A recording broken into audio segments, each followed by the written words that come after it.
What's going on, ladies and gentlemen? Welcome back to The Fringe. I know we've been talking Alberta a lot lately, but it's a focus with the G7 on the way. In fact, a lot of federal employees, a lot of former federal MPs have come out stating that investment has left Alberta, that it's Danielle Smith's fault for lowering the threshold of a citizen-driven initiative on a referendum, that investors are shaky on moving forward with Alberta because they don't know its financial future. Well, we've talked on multiple other videos, and I'm going to reinstigate it on this video today, that again, independence talks are the talk of the town, and Alberta is in fact leaving. We've seen the numbers show that as long as support continues to grow, the word continues to get out, Alberta is on the right path to talking about potential independence from Confederation in Canada. However, the discussion that investors have left is nothing more than cannon fodder, as statistics have shown that it's Justin Trudeau's lost Liberal decade. It's the actions of a continued net zero buffoonery of Mark Carney and the avoidance of actually unlocking Canada's economic potential that is causing investors to leave Canada. Kevin O'Leary, Mr. Wonderful, has said it best. People left Canada a long time ago because their dollar goes further in the United States. Down south, you at least have Donald Trump promoting Buy American. We manufacture in America. We look after America first. We grow our jobs. We look after our people. And in return, the people will benefit. Investors are happy to get behind a president that wants to build, that wants to support, that wants to unlock their potential. Mark Carney, on the other hand, while he's got his head up his butt about net zero and green energy, investors take a hike. Danielle Smith coming out to state that no private company proposing to build a pipeline to Tidewater, there will be soon. There has been an idea floated around, and I've talked about it in other videos, the potential of Donald Trump showing up to the G7 and stating something, whether it's a Keystone revival, whether it's some form of partnership with Alberta, whether it's recognizing Alberta as an independent nation. I think that one's a little far from the scale. But of course, it would shake things up. When you think about Donald Trump saying that for the first time, that Canada should become the 51st state. That drove the whole elbows up community. That drove the whole Canada is not for sale from closet liberal Doug Ford.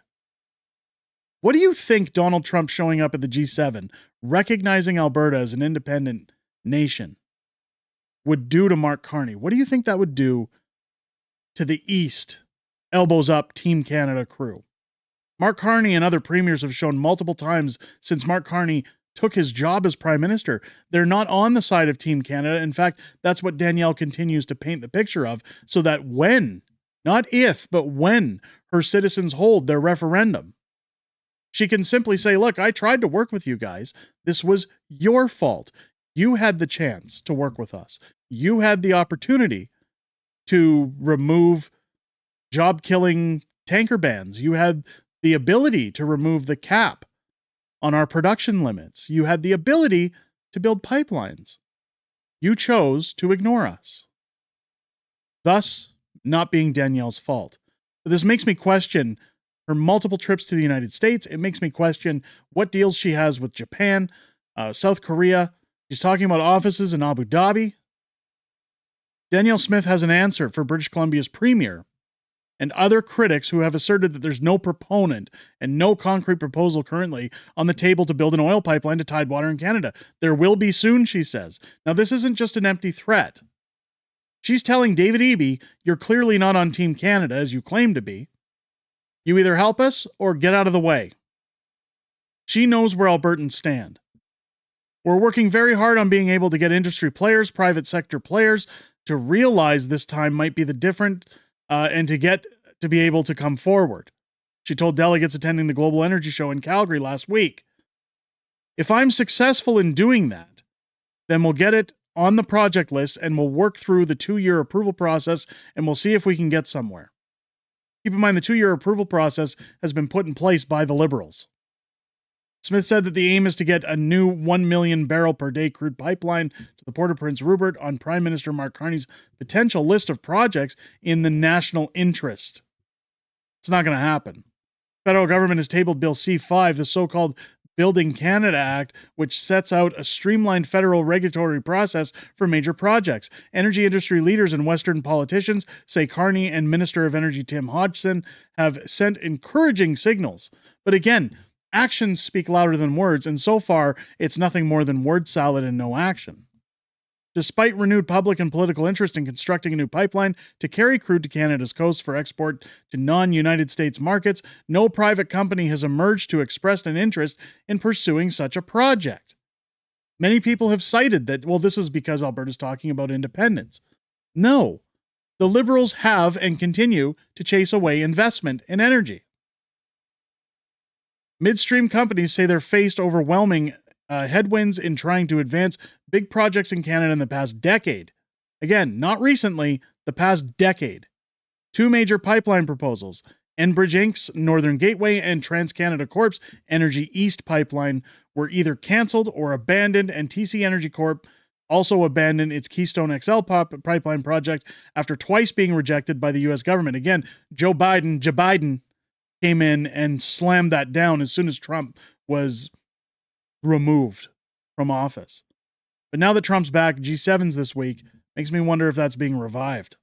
Smith laid out a case as to why, for what she thinks this time might be different, and why she believes a private proponent or a consortium of companies could be tempted back to the table. What's changed? Since the Northern Gateway pipeline to BC's northern coast was rejected by Justin Trudeau's government in 2016, two key developments have emerged that could help possibly answer concerns raised about the risk of a new pipeline, exacerbating greenhouse gas emissions from the oil sands and inadequate engagement with Indigenous peoples, Smith said.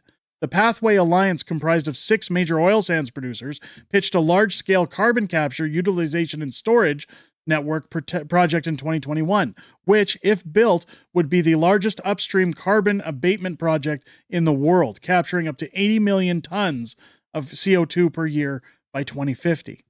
So again, she's in line to say, look, if this is really your concern, we'll address it. I think it's all just a bunch of malarkey, but Alberta will still address it. Smith is now pitching the project as the linchpin of a grand bargain where Alberta and the oil patch commit significant capital to emissions reductions in exchange for the federal government fast-tracking a major pipeline to secure access to markets.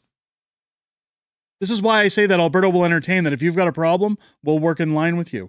What Danielle is doing is saying, look, if this is the only thing holding it back, we'll address that concern. If the Canadian federal government still says no, that says that this isn't about green policies. It says that it's not about emissions. It's about money. It's about investors. It's about dismantling Alberta's energy sector. The Pathways project could be anywhere from $10 billion to $20 billion when it's fully built out. At the moment, that's 100% cost because there's no revenue associated with that, she said.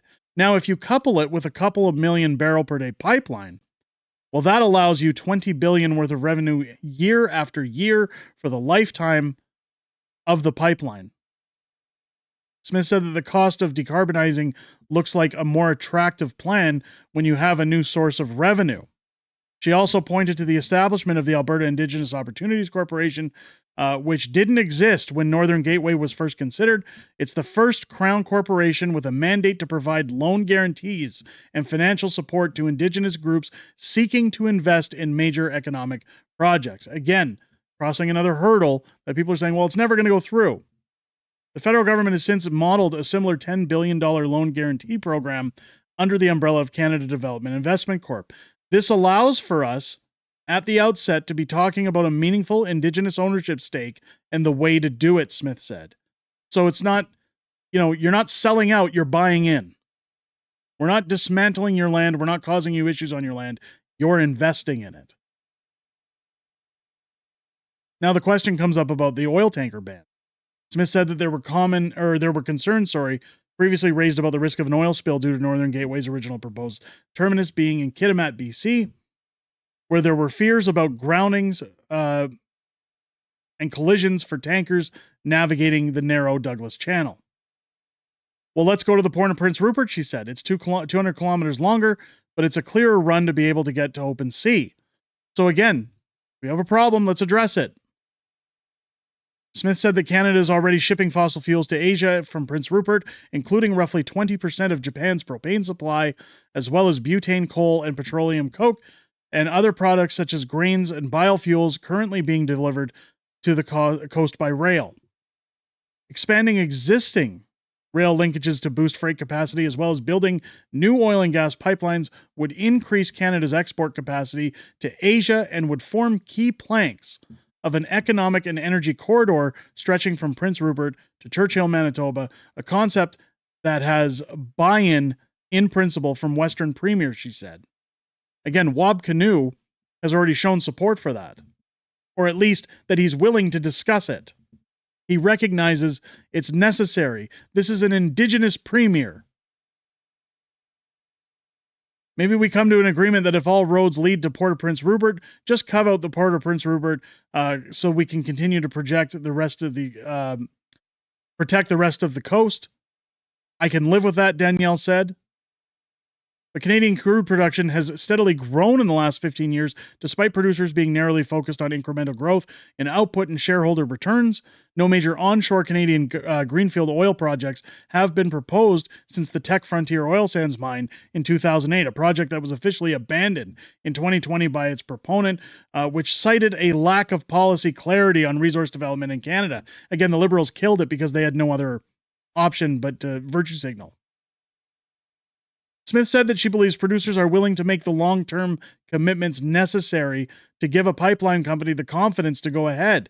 She cited a recent open season held by Enbridge that offered up to 100,000 barrels per day of new capacity on its Flanagan South Pipeline expansion project, where shippers were invited to express interest in reserving space on the line. They had $400,000 per day of interest, she said. What we are hearing from the energy sector is build it and they will come. Again, this does nothing more than support Alberta's claim for independence.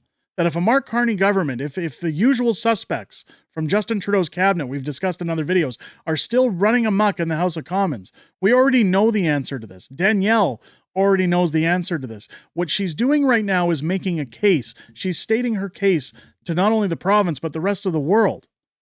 That if Alberta is to compete in the energy market, the best and most plausible way for it to do so is with its own independence and agreements within other countries to give them the energy they need, to get away from energy caps, to get away from pipeline building issues, to get away from approval projects that encourage investment. Alberta needs its independence. I believe it's coming. Again, check out our other videos that have talked about this. It definitely lays out the groundwork that we're on the right path, at least when it comes to achieving independence within Alberta. Let me know what you think down below. Do you think the Mark Carney government is going to work alongside Danielle Smith, or do you think it's just going to continue to be word salad moving forward?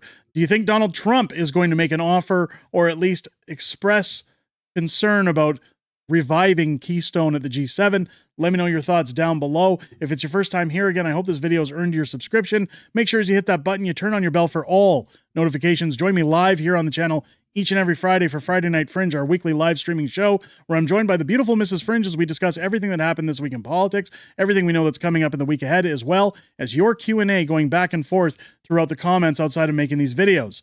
I look forward to chatting with you guys each and every week, but I most importantly look forward to chatting with you this Friday night starting at 6 p.m. Pacific, 8 p.m. Central here on the channel. With that said, ladies and gentlemen, I hope you enjoyed this video. I hope you have a great rest of your day. I'll catch you on the next one.